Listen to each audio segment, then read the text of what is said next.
Hello, I'm Dr. Terry Susan Fine, Content Specialist for the Florida Joint Center for Citizenship, which is part of the School of Politics, Security, and International Affairs at the University of Central Florida in Orlando. Welcome to our Middle School Civics Highlight Series. We are going to be focusing our attention on CG 3.3. Describe the structure and function of the three branches of government established in the U.S. Constitution.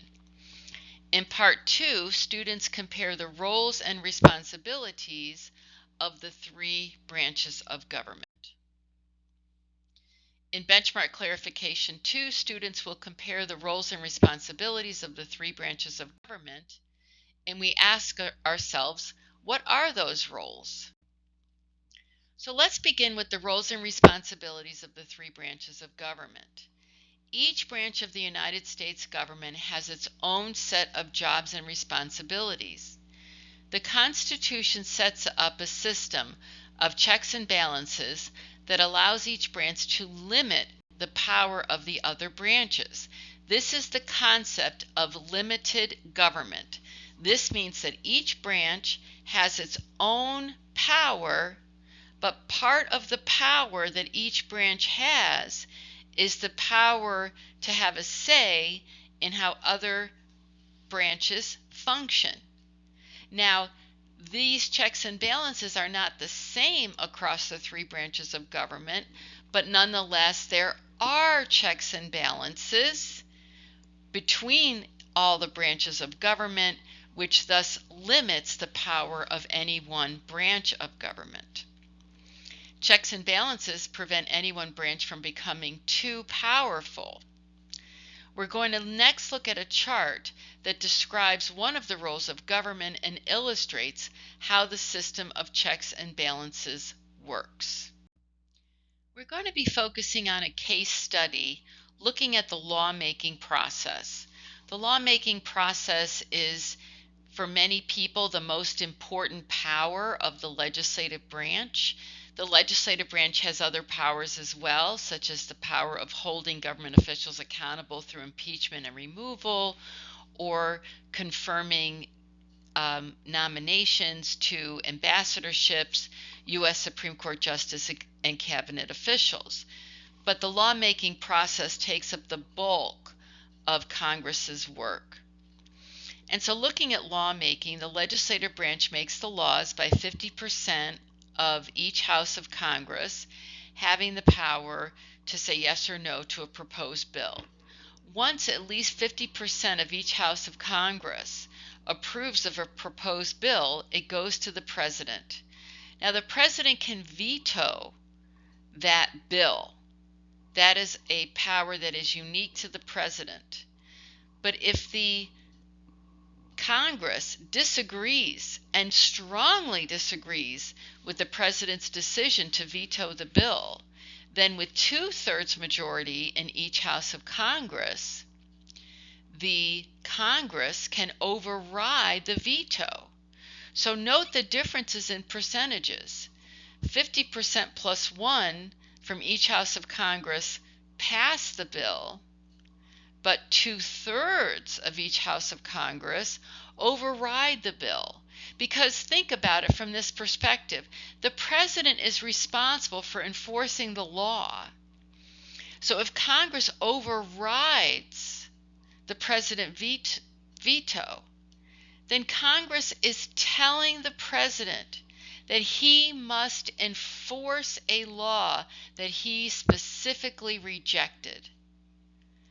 And consequently, that means that a very strong seriousness of purpose, which is demonstrated by 2/3 of each House of Congress overriding the president's veto, is a very important message that's sent to the president as to how serious Congress is that this bill become a law. Let's now focus on the executive branch. It is the executive branch's responsibility to enforce the laws. The president, as we discussed, can veto a law if the president does not want a bill to become law. So we've discussed then that there are two choices that the president has when a bill is presented to the president. One power is the power to say yes, that's signing the bill. And one power is the power to say no, that's vetoing the bill. But there's also another power that the president has, and that is the power to do nothing. If there is more than 10 days left in a legislative session and the president chooses to do nothing with a bill that has been presented to him, then that bill automatically becomes law. If the president chooses to do nothing and there is less than 10 days left in the legislative session, if there is less than 10 days left in the legislative session, the president, by doing nothing, vetoes that law. But what's different about this veto is that this type of veto, where the president does nothing and there's less than 10 days left in the legislative session, this is a veto that cannot be overridden. And the Constitution also requires that when the president vetoes a bill, that the president must give written reasons back to Congress as to why he rejected that bill. But if it's a veto that happens by doing nothing within the last 10 days of the legislative session, then that means that the president doesn't have to give a veto message. So this is what we often call a pocket veto.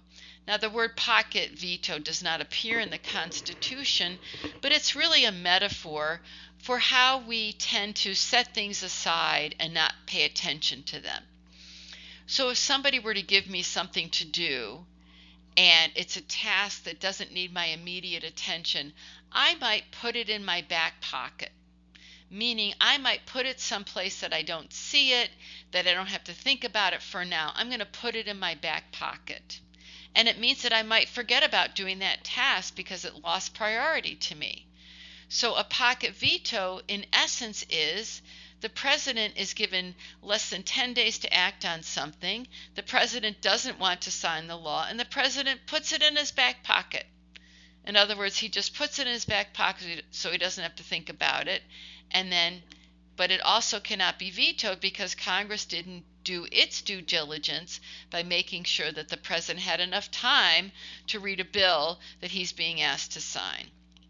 So that's a pocket veto. The judicial branch, no matter how the bill got passed, whether it was through an override of a veto, through the president doing nothing, the judicial branch has the power to interpret the laws, whether the president signed it into law, did nothing, or that Congress overrode the veto. The Supreme Court can determine that a law that was passed through a process that is shown in the Constitution, but if the law that's passed is inconsistent with requirements in the Constitution, then the Supreme Court can indeed determine that that law is not legal under the Constitution, which means the law is unconstitutional, and thus Congress may have that law struck down by the judiciary branch. So, for example, there may be a law that Congress passes relating to commercial activity, and even though the law was signed by the president or overridden, like the War Powers Resolution was overridden, Congress can still be weighed in on. The judiciary branch can still have a say in whether or not the law that was properly handled procedurally is inconsistent with the Constitution, and thus that law is struck down. And since the Supreme Court is made up of 9 people, that vote, that majority vote of 5 people out of 9 can decide whether or not a law is constitutional, even if the other branches of government agreed with that particular law. Thank you for joining me for Middle School Civics Highlights. If you still have questions, please contact us using the information that appears on the screen. Till next time, I'm Dr. Terry Susan Fine. Thank you for joining me.